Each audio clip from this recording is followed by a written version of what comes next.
The photograph shows children lined up on a train platform, somewhere in rural Iowa, 1910.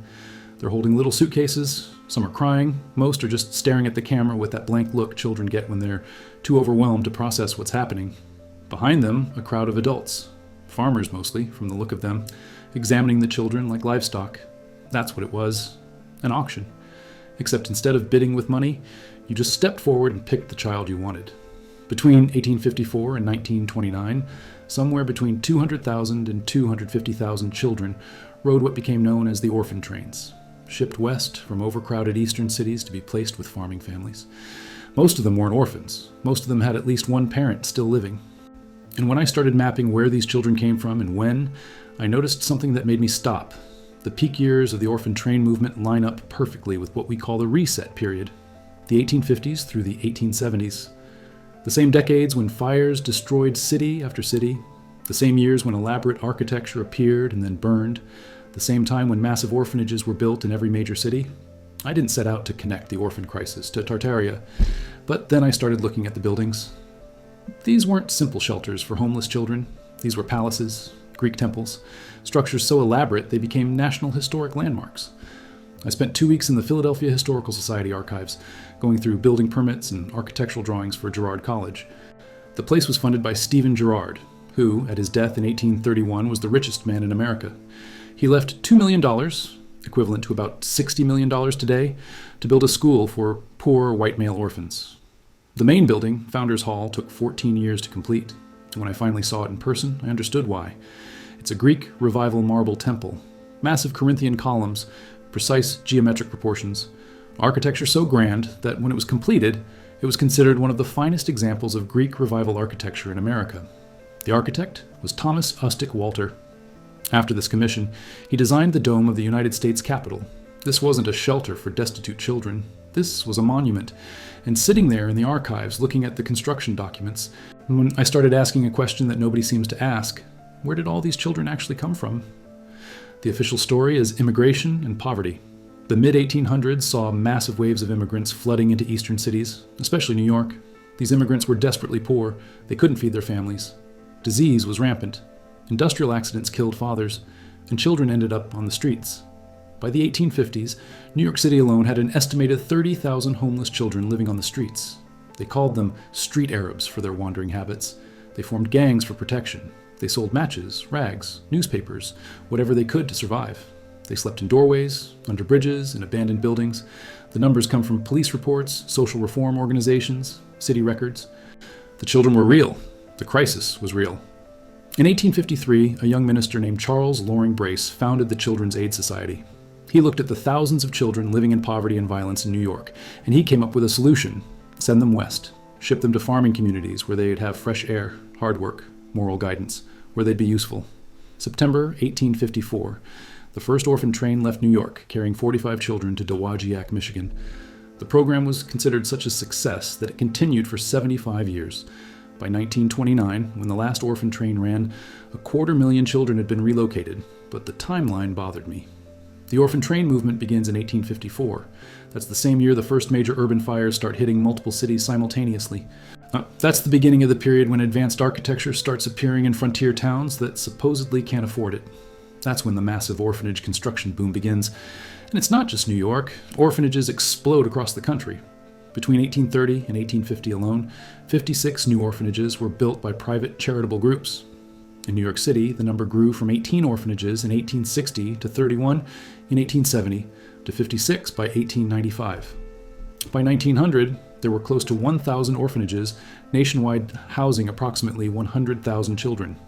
By the 1930s, that number had grown to over 1,600 orphanages housing 144,000 children. Those are massive institutions, and they weren't built cheaply.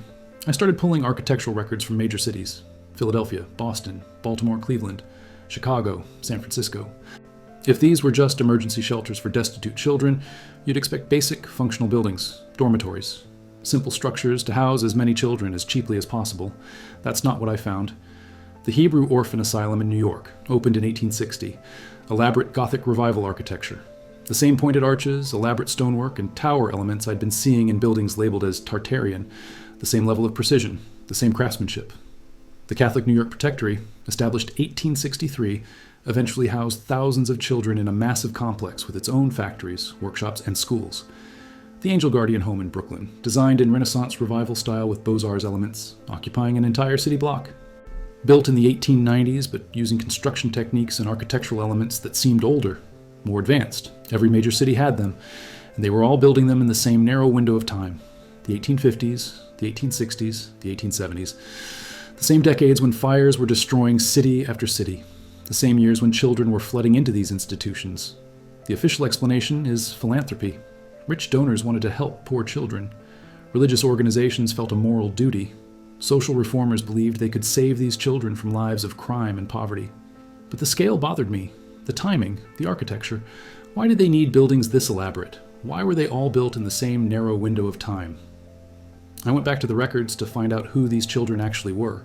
The Protestant Orphan Asylum in St. Louis kept detailed admissions records from 1847 to 1869. I spent 3 days going through them. Only 27% of the children were full orphans, both parents dead. 69% had one parent living. The other parent was listed as deceased or absent. Absent. That word shows up a lot in orphanage records from this period. Parent absent. Parent unable to care for child. Parent disappeared. In many cases, parents voluntarily surrendered their children to orphanages because they couldn't afford to feed them. The institutions acted as temporary childcare during economic crises. Some children stayed for less than a year before parents retrieved them. But many children never went back. Many were renamed. Many lost all connection to their families, their culture, their ethnic identities. Irish children, Italian children, German children, Polish children, all stripped of the names and languages that connected them to their heritage. The orphan train children experienced this most dramatically. When they arrived at train stations in rural America, they were paraded before crowds of prospective families. The children were inspected, teeth checked, muscles felt. Some families were loving and adopted children genuinely. But many families just needed labor, boys to work farms, girls to do housework. The system was barely regulated. Follow-up was minimal. Children were given new names, new identities, cut off completely from their birth families. Even if a parent was still living somewhere back in New York or Boston, the child would never know. By 1929, an estimated 200,000 to 250,000 children had been relocated. Those children have an estimated 2 million living descendants today. An entire population redistributed, renamed, disconnected from their origins. The peak of orphanage construction, 1830s through 1870s, overlaps perfectly with the period when Tartarian-style architecture appears in American cities. Elaborate buildings with precision stonework, copper domes, advanced engineering, buildings that seem too sophisticated for frontier towns, supposedly built by recent immigrants. Then come the fires. 1871 alone, Chicago, Peshtigo, Holland, Manistee, Port Huron, dozens of other cities. Massive destruction of these elaborate structures. Then simplified reconstruction, then the originals are forgotten. The architecture tells us something sophisticated existed before the official narrative. The fires tell us it was destroyed systematically.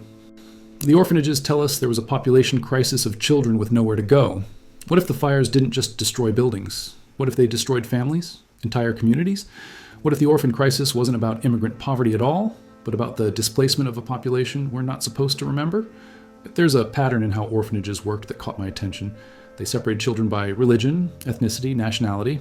Catholic orphanages for Catholic children, Protestant orphanages for Protestant children, Jewish orphanages for Jewish children, German orphanages, Irish orphanages, Italian orphanages. This preserved cultural identity, supposedly, but it also fragmented any sense of shared origin. Oh, a child in the German Protestant orphanage would never know about the child in the Irish Catholic orphanage 2 streets over. They'd never know they might have come from the same displaced population. The orphan train system took this fragmentation even further. It scattered children across thousands of miles. A brother might go to Kansas, a sister to Texas, another sibling to Minnesota, all given different last names. All told, they were starting new lives with new families. Within a generation, the connections were gone. The children grew up, had families of their own, but they had no history. They'd been told they came from poor immigrant families who couldn't care for them. They accepted that story. Their children accepted it. Their grandchildren accepted it. By the time anyone started asking questions about where all these children actually came from, everyone who might have known the truth was dead. That's how you erase a population. Not just by destroying their buildings, but by taking their children and scattering them so thoroughly that within 2 generations, no one even knows to ask who they were. I kept coming back to the wealthy donors. Stephen Girard, who funded Girard College, was the richest man in America. His will was 39 pages of detailed instructions about every aspect of the school, what they would study, what they would eat, even the exact dimensions of the building. For a man who accumulated the fourth largest fortune in American history, why did he care so much about orphaned children? The standard story is philanthropy and gratitude. Gerard was a French immigrant who made his fortune in Philadelphia. He was grateful to America, so he gave back. But $2 million in 1831, that's an extraordinary sum for an orphanage. And he wasn't alone. Wealthy donors poured money into orphanages during this period. Not thousands, millions, multiple donors, competing to build the most elaborate institutions. What if they knew something? What if the wealthy elite understood that a massive population displacement was coming, or had already happened, and they needed somewhere to put the children? The scale of the response suggests they were preparing for something big. You don't build palatial orphanages for a temporary poverty crisis. You don't create a 75-year program to relocate 250,000 children unless you're dealing with something systematic. I found what I started calling the mass grave. Not a literal grave, but in the records. The Children's Aid Society kept ledgers, names, ages, dates of placement, where children went, which families took them. But the earlier records from the 1850s and 1860s are fragmentary, pages missing, entries incomplete, children listed only by first names with no family names recorded. I requested census records from the same period from the National Archives. Huge gaps, destroyed in fires, lost to water damage, misfiled and never recovered. It's impossible to trace most of these children back to their origins, impossible to verify who their parents actually were. The documentation was designed to break connections, not preserve them. Children were given new names when they were placed, original names sometimes not even recorded. Birth dates approximate. Places of origin, vague. New York City, with no specific neighborhood or family information. This wasn't accidental, this was systematic. If you wanted to erase the evidence of a displaced population, this is how you do it. Take the children, give them new identities, scatter them across the country, destroy or fragment the records, wait 2 generations. Done. By the time anyone asks questions, there's no one left who knows the answers. The architecture of the orphanages themselves kept pulling me back. Girard College with its Greek Revival marble temple. But it's not alone. The Hebrew Orphan Asylum in New York had Gothic Revival architecture. Pointed arches, elaborate stonework, tower elements. The same style we see in Tartarian buildings, the same precision. The same level of craftsmanship that supposedly shouldn't exist in 1860s New York.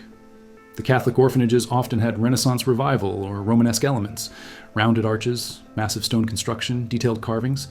Architecture that matches the style and quality of structures we attribute to Tartarian builders. The Angel Guardian home in Brooklyn, Renaissance Revival, and Beaux-Arts, built in the 1890s but using construction techniques and architectural elements that seem older, more advanced, more sophisticated than what we'd expect from that era. It's almost like they were built by the same people who built the structures that burned down, or built to house the children of those people. What happened to the children? Most of them grew up and lived normal lives, became farmers, merchants, teachers, laborers. Some became successful. Andrew Burke, governor of North Dakota, John Brady, governor of Alaska. Both rode orphan trains as children. Most had good lives, or at least decent lives. Some were mistreated, used as unpaid labor, but many found loving families. But they all lost something. They lost their origins, their history, their connection to whoever they actually came from. And here's the thing. We assume they came from poor immigrant families because that's what we were told. But we can't actually verify that for most of them. The records are too incomplete. The documentation too fragmentary. When I mapped the timeline, orphanage construction boom 1830 to 1870, fires destroying advanced architecture 1850 to 1900, orphan crisis peaking 1850 to 1880, children scattered and renamed 1854 to 1929. The pattern was impossible to ignore. But the orphan trade movement ended in 1929, not because the need disappeared, but because states started passing laws restricting the placement of out-of-state children. Minnesota, Illinois, Kansas, Missouri, Nebraska all passed legislation requiring bonds and guarantees that placed children wouldn't become public charges. Why the sudden concern?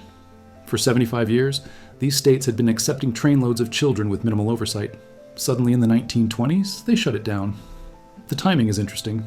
The 1920s, roughly 50 years after the peak of the reset period, long enough for anyone who remembered the original events to be dead or very old, long enough for the new narrative to be firmly established. Once the children had been scattered and renamed and disconnected from their origins, there was no more need for the orphan trains. The job was done. And there's a museum now, the National Orphan Train Complex in Concordia, Kansas. You can visit it. read the stories, see photographs of children holding their little suitcases on train platforms. The museum tells the standard story: poor children from overcrowded cities given fresh starts in farming communities. A massive social experiment. Some good outcomes, some bad. A piece of American history that's been largely forgotten. What the museum doesn't tell you, what it can't tell you because the records don't exist, is where these children actually came from, who their parents were, what happened to those parents, why 30,000 children ended up homeless in New York in the 1850s when the city's total population was only around 500,000. That's 6% of the population. 6% children with nowhere to go. You don't get those numbers from normal poverty. Even severe economic depressions don't displace that percentage of a population's children. Something else happened. Something that created tens of thousands of orphaned or abandoned children in multiple cities simultaneously. Something that required the construction of hundreds of massive institutions to house them. Something that necessitated the relocation of 250,000 children over 75 years. Something that, by design, left almost no documentation of the children's true origins. I kept coming back to the buildings. Why did they build orphanages like palaces? If this was just about housing poor children, any functional building would work. Dormitories, simple structures, minimum cost, maximum capacity. Instead, they built Greek revival temples, Gothic cathedrals, Renaissance palaces. Structures so grand they became national historic landmarks. These weren't shelters. These were statements. Maybe the philanthropists were showing off, competing for social status through charitable donations, building monuments to their own generosity. Or maybe they were preserving something. Maybe these buildings were constructed in the architectural style of the previous civilization because the builders still remembered it, still knew how to do it, were trying to maintain that knowledge even as the population that created it was being scattered and forgotten. Girard College, with its precise Greek proportions and advanced engineering, built 1833 to 1847. The Hebrew Orphan Asylum, with its elaborate Gothic stonework, built 1860. These weren't built by poor immigrants. These were built by master craftsmen, using techniques that supposedly died out with the Renaissance. What if the orphanages were the last gasp of Tartarian architecture, built to house the displaced children of the civilization that was being erased? Look at the timeline. By the 1880s and 1890s, orphanage architecture starts changing. It becomes simpler, more functional, less ornate. The cottage system becomes popular, small buildings instead of massive institutions. By the early 1900s, the grand architectural orphanages have mostly stopped being built. The knowledge was fading. The people who knew how to build like that were dying off. Their children, scattered across the country with new names and no connection to their heritage, didn't learn the techniques. Within 2 generations, the architecture style was gone, just like the population. The orphanages are empty now, most of them anyway. Girard College still operates, but it's a boarding school, not an orphanage. The Hebrew Orphan Asylum closed in the 1940s. The Catholic Protectory gone. The Angel Guardian Home converted to a yeshiva. Foster care and adoption replaced the institutional model. By the 1950s, orphanages were seen as harmful to child development. The massive institutions shut down. The buildings were demolished, converted, or abandoned. The ones that survive are museums now, historic sites, national landmarks. Beautiful, elaborate, mysterious buildings. Nobody really knows why they're so grand, why they were built with such precision and care, why they look like they belong in ancient Greece or Renaissance Italy instead of 1850s America. The plaques and museum displays say generous philanthropists and social reform movement and charitable institutions. They don't say displaced Tartarian children, even though the timing fits, the architecture fits, the population numbers fit, the systematic destruction of records fits. Between 1830 and 1870, hundreds of elaborate orphanages appeared in American cities. Between 1854 and 1929, 250,000 children were relocated and renamed. And most of the documentation of where those children actually came from has been lost, destroyed, or was never created in the first place. The buildings remember. Grand, precise, impossibly sophisticated for their time. The photographs remember. Children with blank stares holding suitcases on train platforms. But the children themselves? By the time they were old enough to tell their stories, they didn't remember where they came from. That's how you erase a population. Not by killing them, but by scattering their children so thoroughly that within 2 generations, the very fact that they existed is forgotten. The orphanages are empty now. The trains stopped running. The records are incomplete. And we're left with questions we can't answer about 250,000 children who appeared in the exact same decades when advanced architecture burned, massive population displacement happened, and a civilization we're not supposed to remember was systematically erased from history.